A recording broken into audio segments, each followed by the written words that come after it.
how to fix GTA 5 textures problem easy and quick. If you want to fix it, all you need to do first, just right click on GTA 5, go to properties, and then once you're here, go to compatibility,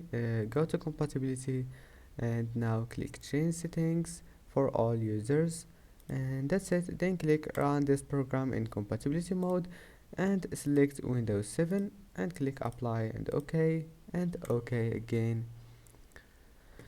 And after that, all you need to do, just type here device manager,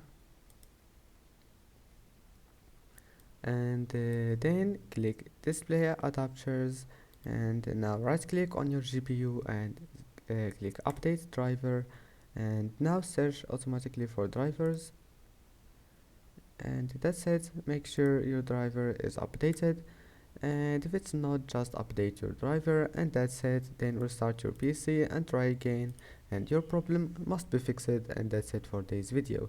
If you like this video, please don't forget to like and don't forget to subscribe, and thank you for watching this video until the end, and see you in the next video.